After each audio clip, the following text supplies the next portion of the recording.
성경 봉독하겠습니다. 마태복음 25장 1절에서 13절까지입니다. 마태복음 25장 1절에서 13절까지 같이 봉독하겠습니다. 그때에 천국은 마치 등을 들고 신랑을 맞으러 나간 열 처녀와 같다 하리니 그 중에 다섯은 미련하고 다섯은 슬기 있는 자라. 미련한 자들은 등을 가지되 기름을 가지지 아니하고 슬기 있는 자들은 그릇에 기름을 담아 등과 함께 가져갔더니 신랑이 드디어 오므로 다 졸며 잘세. 밤중에 소리가 나되 보라 신랑이로다 맞으러 나오라 하매 이에 그 처녀들이 다 일어나 등을 준비할세. 미련한 자들이 슬기 있는 자들에게 이르되 우리 등불이 꺼져가니 너희 기름을 좀 나눠달라 하거늘 슬기 있는 자들이 대답하여 이르되 우리와 너희가 쓰기에 다 부족할까 하노니 차라리 파는 자들에게 가서 너희 쓸 것을 사라 하니 그들이 사러 간 사이에 신랑이 오므로 준비하였던 자들은 함께 혼인잔치에 들어가고 문은 닫힌지라. 그 후에 남은 처녀들이 와서 이르되 주여 주여 우리에게 열어주소서. 대답하여 이르되 진실로 너희에게 이르노니 내가 너희를 알지 못하노라 하였느니라.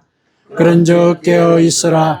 너희는 그 날과 그때를 알지 못하느니라. 아멘. 자, 오늘도 예수님께서 우리에게 들려주신 그 비유의 말씀을 함께 묵상하면서 우리에게 주시고자 하신 그 생명의 메시지를 되새겨 보십시다. 예수님께서 들려주신 그 비유의 상당 부분이 천국과 관련이 되어 있습니다. 우리가 앞서 여러 주 동안 예수님의 비유를 같이 살펴봤는데 그 비유의 주제들이 천국은 마치 이와 같으니 이렇게 시작을 하죠. 천국에 들어갈 수 있는 조건이라든지 혹은 천국의 상황을 예수님께서 비유로 일러주셨거든요. 한 번도 아니고 여러 번 일러주셨어요. 그 의도가 무엇이겠습니까? 다 천국에서 보고자 하시는 거죠. 천국에서 다 만나고자 하시는 거예요. 그런 뜻이 계시기 때문에 예수님은 천국에 대해서 자주 일러주시면서 천국은 이렇게 준비해야 된다. 이렇게 말씀을 하신 것이거든요. 오늘 본문의 말씀도 역시 우리가 천국에 들어가고자 할 때 뭘 준비를 해야 되느냐. 그걸 일러주고 계십니다. 특히 여기서는 미련한 처녀와 슬기 있는 처녀 이렇게 둘을 대비를 하면서 한쪽은 분명히 슬기 있는 자라고 아주 지칭을 해놨죠. 또 한쪽은 미련한 자라고 지칭을 해뒀단 말이죠. 그러니까 명백히 따라야 할 내용을 이 비유 속에 암시를 하고 있는 거죠. 이 슬기 있는 처녀들이 하는 이 행동을 그대로 따라야 그게 신앙적인 슬기다. 천국에 들어가는 길이다. 이렇게 말씀을 하신 것이거든요. 그러니까 분명히 말씀을 하신 거예요. 이 본문 속에서.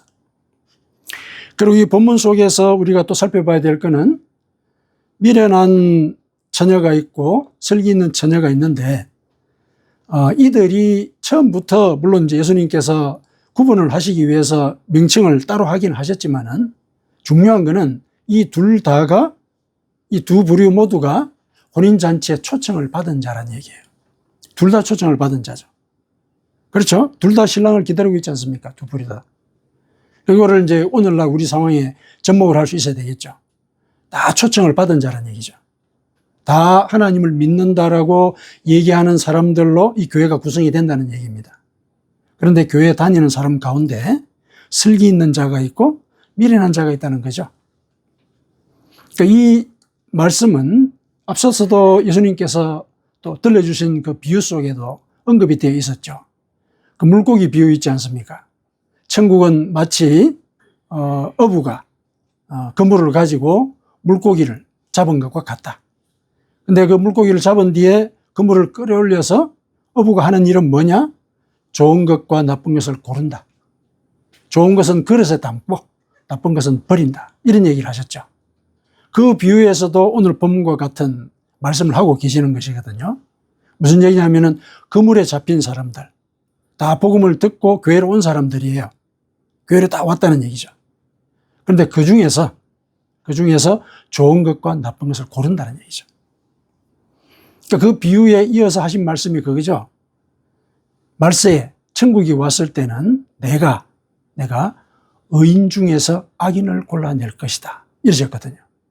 의인 중에서 악인을 골라낼 것이다. 이게 무슨 얘기입니까?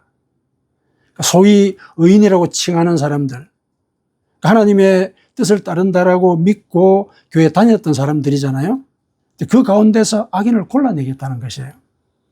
이거는 하나님을 믿는 자들에게 엄중한 의식을 가질 것을 예수님께서 우리에게 일러주시는 그런 뜻이 있는 것이죠. 그러니까 우리가 하나님을 믿는다라고 하지만은 뭐에 유의해야 될 것인가, 이거를 우리가 경각해야 되는 것이죠. 오늘 본문도 마찬가지죠. 하나님을 같이 믿는데 슬기 있는 사람이 있고 미련한 사람이 있다는 얘기죠. 그 슬기와 그 미련함, 그 신앙적인 그 범주에서 이렇게 구분이 된다는 거, 우리가 유념해야 되는 부분이죠. 오늘 본문을 살펴보면서 이제 뭐를 말씀하고자 하시는지 같이 살펴보도록 하십시다. 자, 그렇습니다. 그때는 이제 말세를 얘기하는 거죠. 말세는 이제 천국이 임할 때를 얘기하지 않습니까? 앞서 24장에는 말세의 징조가 어떠할 것이다 예수님께서 일러주셨거든요. 말세에는 거짓 교사들이 나타나서 복음을 훼손하고 사람들을 미혹할 것이다. 그 미혹을 견딜 수 있어야 된다. 영적 분별력을 요구를 하셨죠. 그리고 처처에 전쟁과 기근과 가뭄이 있고 재해가 막 닥칠 것이다. 두려움과 불안 속에 사람들이 빠지게 될 것이다. 그래도 그 가운데서 하나님께서 그 고난의 시간을 줄여주시는 은혜가 있을 것이다. 견디라는 얘기죠. 그리고 마지막으로 믿는 자들에게 박해가 있을 것이다. 박해가 있으면 신앙이 흔들리게 되죠. 그런 모든 일들이 말세, 즉 천국이 오기 전에 그런 일들이 있을 것이다. 그런 상황이 벌어졌을 때 너희들이 유념해야 될 게 뭐냐. 분별력을 요구를 하셨거든요. 그때 그 분별력은 뭐냐면은 내가 언제 올지 모른다. 이런 징조가 있지만은 내가 언제 온다고 날짜를 정하지 않았다. 그건 나도 모른다. 하나님만 아신다. 이렇게 일러주셨거든요. 그러니까 평소에 천국을 맞이할 준비를 해야 된다. 그런 말씀을 이제 24장에 하셨거든요. 하시고 난 뒤에 이제 다시 강조하시는 거죠. 오늘 25장에 하시는 말씀이. 그때에 그렇게 말세의 징조가 있고 천국이 올 조짐이 보일 때 그때 천국은 마치와 같을 것이다. 열 처녀의 상황과 천국의 실상이 같다는 얘기예요. 그래서 일러주시는 게 이제 미련한 처녀와 그 다음에 슬기로운 처녀. 이렇게 두 부류가 있게 된다. 이렇게 두 개의 부류로 나뉘게 된다는 것은 예수님께서 또 한 번 더 얘기하셨죠. 두 여자가 밭에서 일을 하는데 한 여자만 데려가게 될 것이다. 두 사람이 맷돌을 가는데 한 사람만 데려가면 될 것이다. 이렇게 일하시거든요. 선택을 하신다는 얘기죠. 그래서 하나님을 믿는 자로서 우리가 교회에 다닌다. 지금 맷돌을 갈고 있는 거예요. 신앙이 맷돌을 갈고 있는 거죠. 같이 밭을 갈고 있는 겁니다. 근데 그 중에 하나만 데려가신다는 얘기죠. 그러니까 이 천국에 들어간다는 것이 그냥 이렇게 잠정적으로 우리가 그냥 기대하는 그런 수준에서 이루어지는 복은 아니란 얘기죠. 경각해야 되는 부분이 분명히 있다는 얘기죠. 그 점을 오늘 비유에서는 기름을 준비했느냐 안 했느냐 그걸로 얘기를 하고 계시죠. 기름을 준비했느냐 안 했느냐. 기름을 준비하는 자는 슬기로운 자. 그래서 혼인잔치에 참석할 수 있는 자, 천국에 들어갈 수 있는 자 이렇게 되는 거죠. 반대는 이제 다른 경우죠. 그러면 기름이 뭐냐? 이거 이제 우리가 살펴봐야 되는 것이죠. 기름이 뭐냐? 뭘 준비를 해야 혼인잔치에 들어갈 수 있느냐? 이렇게 생각을 해볼 때 이 기름이 뭔지에 대해서는 이 비유에서도 명확하게 얘기하고 있지 않죠. 그 기름이 뭔지, 이게 뭘까? 이렇게 생각해 볼 때 상황에 따라서는 그 기름의 의미를 뭐 여러 가지로 얘기할 수는 있을 것입니다. 그런데 예수님의 그 사역의 전반적인 주제를 우리가 살펴볼 때 이 기름은 회개라고 볼 수가 있습니다. 기름은. 왜 그러냐면은 예수님께서 사역을 처음 시작하실 때 무슨 말씀을 하셨습니까? 회개하라, 천국이 가까이 왔느니라. 그렇게 말씀하셨죠. 그 말씀에 의거해서 볼 때 그분의 사역 전체의 주제가 그거였어요. 심지어 그분은 병을 고칠 때도 내 죄가 사함을 받았다, 이렇게 얘기하셨죠. 죄의 문제. 그리고 그분이 이 땅에 오신 목적이 뭡니까? 우리 죄의 대속을 위한 것이었죠. 죄의 문제가 그분의 사역의 주제였어요. 그걸 위해서 이 땅에 오셨고 그걸 위해서 헌신을 하셨죠. 그렇다면 이 죄의 문제, 이걸 해결하는 그 과정 속에서 우리가 해야 될 거는 회개지요. 그리고 지금은 그 사역의 최종 목적지라고 볼 수 있는 그 천국, 모두가 다 천국에 들어가게 되는 그 상황을 언급을 하고 계시니까 그때 들어갈 수 있는 열쇠로서 회개를 우리가 생각하지 않을 수가 없는 것이죠. 그렇다면 슬기로운 처녀가 준비한 것은 회개인 것이죠. 회개를 해야 된단 말이죠. 그 회개가 준비되었을 때 들어갈 수 있는 것이다, 이렇게 이제 얘기를 할 수 있습니다. 그런데 이 회개라고 하는 것은 그러면 언제 해야 되느냐, 말세의 조짐이 올 때 해야 되느냐, 그건 아닌 거죠. 왜냐하면 오늘 본문 13절에서도 분명히 얘기를 했지만은 그날과 그때는 아무도 모른다. 회개는 평상시에 해야 된다는 얘기죠. 평상시에 해야 된다. 그럼 이제 여기서 우리가 고민해야 될 게, 그럼 어떤 회개가 천국에 들어갈 수 있는 회개이냐, 그 점을 우리가 살펴봐야 되는 것이죠. 어떤 회개가 천국에 들어갈 수 있는 그런 회개이고 신앙적인 슬기를 가진 자라는 그런 평가를 가진 그런 회개에 해당할 것인가, 우리가 고민해야 되는 부분이죠. 그게 핵심이에요. 자, 어떤 회개를 해야 되느냐. 오늘 본문을 봤을 때 이제 두 부류의 처녀가 나오는데, 소위 미련한 처녀라고 하는 사람들이 공경에 처한 거죠. 공경에 처했어요. 신랑이 오는데 기름이 떨어졌단 말이에요. 그래서 슬기롭다는 이 처녀들에게 요청을 했죠. 슬기롭다는 처녀들은 기름을 미리 준비한 사람들이잖아요. 이들에게 요청을 했습니다. 그러면은 우리가 인간적으로 생각을 해볼 때, 상식적으로 생각을 해볼 때, 요청을 하면은 공경에 빠진 사람이니까 기름을 좀 나눠줄 수 있지 않습니까? 그렇죠? 기름을 나눠줄 수 있는 문제거든요. 그런데 이 소위 슬기롭다는 이 처녀들이 안 나눠준 거죠. 나눠주지 않은 거예요. 참 야박하다. 이 신앙적인 차원에서 우리가 생각을 할 때 이거는 천국에 가냐 마냐 그런 문제인데 거기에서 왜 도움을 못 줬을까, 이렇게 이제 생각을 할 수 있는데, 기름이 회개라고 본다면은 여기에서는 나눠줄 수 없는 이유가 거기에 따라오게 됩니다. 뭐냐? 회개는 내가 하는 거예요. 자기 개인이 하는 거란 얘기죠. 자기가 해야 된다는 얘기죠. 자기가 해야 되는 것이 다른 사람을 대신해서 할 수 있는 게 아니란 얘기죠. 내가 해야 된다는 얘기죠. 내가 회개를 할 때 내가 천국에 들어갈 수 있는 기름을 갖춘 상태가 된다는 얘기죠. 내가 해야 된다는 것. 그 점을 일러주고 있죠. 다윗이 그 회개한 그 마음을 읊은 시편 51편에 하나님이 요구하시는 것은 제사가 아니다. 상한 심령을 원하신다, 이렇게 얘기하셨죠. 상한 심령. 그 상한 심령은 누가 제일 가장 알고 누가 제일 진실하게 그 심령을 상한 상태까지 끌어내릴 수 있습니까? 나거든요. 나 자신. 상한 심령을 가지고 있다는 걸 아는 건 나밖에 없어요. 그리고 그걸 또 하나님만 아시는 거죠. 이 상한 심령을 가진 그 회개를 내가 해야 되는 거예요. 내가 할 때 그거는 신앙적인 기름을 가진 자로서 예수님이 오실 때 맞이할 수 있는 그런 자격을 갖게 된다는 얘기죠. 그리고 두 번째는 앞서도 언급을 했지만은 큰 주제가 그거죠. 그날과 그때를 알지 못함으로 평소에 준비해야 된다. 평소에 회개하는 그런 자세를 갖추고 살아야 된다는 얘기예요. 일상 속에서 내가 잘못들이 있을 수 있죠. 그런 행위의 잘못들, 그런 것들은 분명히 회개를 하고 그 회개하는 가운데 내가 뭘 지향하는지, 내 영혼의 성결함을 지향하고 살고 있는지, 이런 것들을 고민해야 되는 거죠. 그것을 평소에 해야 되는 거예요. 평소에. 그래서 평소에 할 때 실은 이 슬기로운 이 처녀들이 기름을 준비하는 그런 삶을 우리가 살아갈 수 있는 거죠.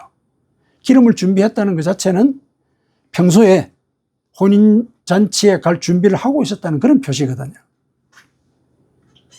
그러니까 회개도 평소에 할 수 있어야 된다. 왜냐? 그분은 내가 알지 못하는 시기에 오시니까. 그래서 그분이 왔을 때 내가 받아들여질 그런 마음의 준비가 되어 있어야 된다. 상한 심령으로 올리는 그런 회개가 일상적으로 진행이 되고 있어야 된다는 얘기죠. 그 다음에 세 번째가 이 회개라고 하는 것 그 자체가 실은 우리의 삶을 돌아볼 때도 일상적으로 회개를 하거든요. 그렇지 않습니까? 기도로 회개를 하죠. 우리가 그렇게 기도로 하는 그 회개 속에 진정한 회개가 아닌 회개가 있는 경우가 많다는 거죠. 그러면 하나님이 원하시는 그 회개는 뭔지 그것도 따져봐야 되는데 그런 회개를 해야 되죠. 그런 회개를 내 개인이 그리고 평소에 할 수 있어야 된다는 얘기거든요. 그럼 그 회개는 뭐냐? 그 회개는. 성경에서 얘기하고 있는 그 회개는 예를 들면은 나의 행위의 잘못, 그걸 후회하는 그 차원에 그치지 않습니다. 물론 잘못한 행위에 대해서 그걸 교정을 하는 거, 그건 반드시 해야 됩니다. 그건 기본이에요. 기본적으로. 그 행위를 교정하는 그 자체. 그런데 그거에만 집중을 하게 되면은 자기의 존재가 바뀌는, 소위 거듭나는 그런 회개를 하지 못하게 되는 거죠. 바울 사도가 로마서에서 그렇게 언급을 한 적이 있죠. 율법과 복음을 비교를 하는 가운데 율법은 우리를 죄에 매이게 한다. 그런 얘기를 했죠. 왜냐하면 율법은 우리가 뭘 잘못했는지를 잘 일러주잖아요. 죄가 뭔지를 일러주거든요. 그런데 죄에 대해서 일러주는 대로 나의 죄된 행동에 대해서 우리가 집중을 해서 후회하고 그런 일만 내 회개라고 생각을 하고 회개를 생각을 하고 그렇게 회개를 한다면은 그거는 오히려 죄의 가치는 그런 결과를 초래한다. 그게 바울 사도의 하는 얘기거든요. 좀 더 자세한 얘기를 사례를 한번 들어볼게요. 예를 들어서 이런 거죠. 지금부터 나는 코끼리에 대해서 생각하지 않을 거야. 이렇게 다짐했습니다. 그게 결국 죄된 행동을 하지 않을 거라는 것과 같은 거예요. 나는 지금부터는 코끼리에 대해서 생각하지 않을 거야. 근데 벌써 내 머릿속에는 코끼리가 들어와 있는 거죠. 그렇잖아요. 코끼리에 대해서 나는 생각하지 않을 것이다. 벌써 코끼리가 들어와 있는 거예요. 그래서 죄의 문제에만 너무 집중하지 말라는 거죠. 물론 그러면 이 잘못된 행위에 대해서 그러면 우리가 집중을 안 하면은 어떻게 되는 거냐? 마음대로 살아도 되는 거냐?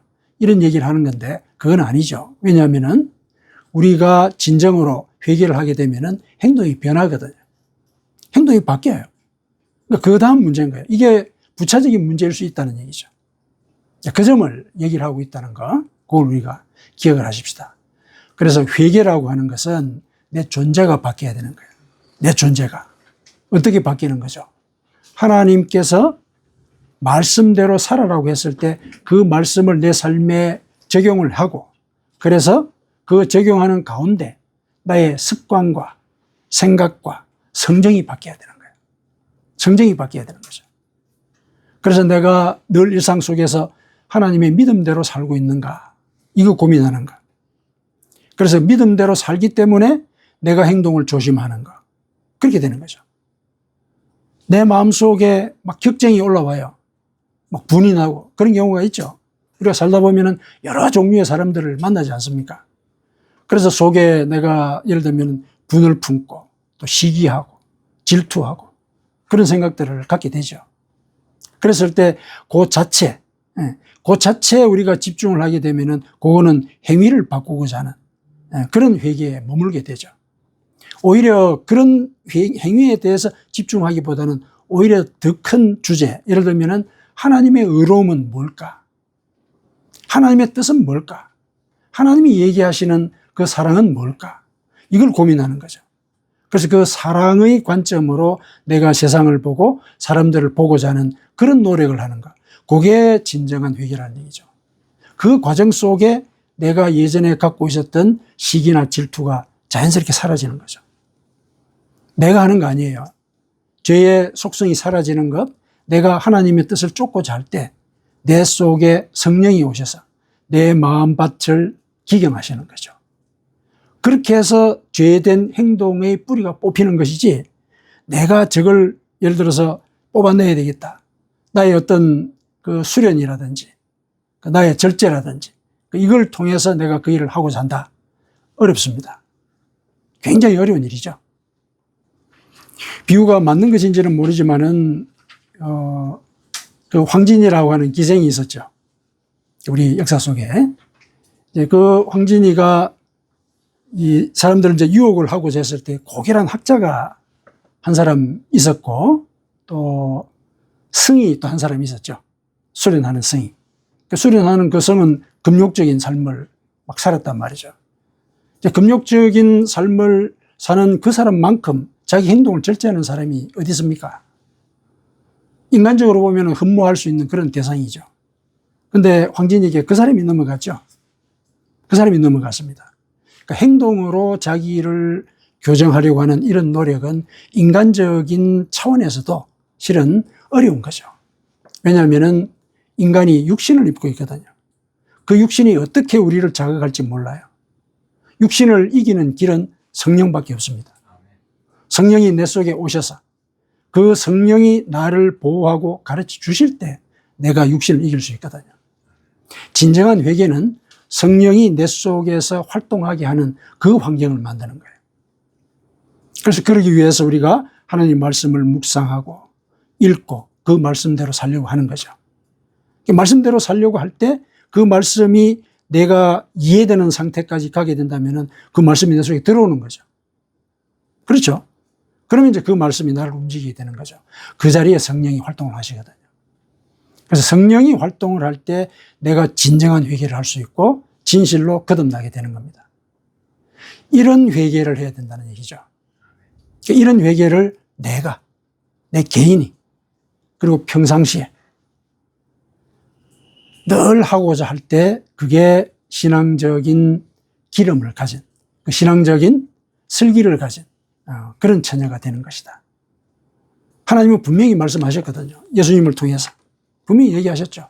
내가 의인 중에서 악인을 골라낼 것이다 그러셨거든요. 우리 경각해야 됩니다. 하나님을 믿는 자로서 살아가는 그 자체만이 나를 구원할 수 있는 열쇠가 아닌 거예요. 하나님을 믿는 자로서 초청을 받았습니다. 초청을 받았는데 잔치집에서 쫓겨난 자가 있었지 않습니까? 옷을 입지 않았거든요. 그런 거죠. 그래서 우리는 일상 속에서 하나님이 나에게 원하시는 것이 뭘까 늘 묵상을 할 수 있어야 됩니다. 그래서 하나님의 말씀을 읽으면서 그 말씀이 내 마음이나 내 습관 속에서 바꾸기를 원하는가, 그거 노력하는 거죠. 물론 그 노력하는 가운데 그게 내 힘으로 되는 게 아니다. 그렇다면 성령님 나와 동행하시며 나의 결단을 꽃피우도록 실현할 수 있도록 도와주십시오. 그래서 성령이 나와 함께 하시는 그 과정이 내 속에 신앙의 슬기를 키워가는 과정이 되는 것이죠. 내 영혼이 정결해지는 과정이 되는 것이죠. 내가 천국에 들어갈 열쇠를 갖추는 그런 길이 되는 것입니다. 아멘. 아멘.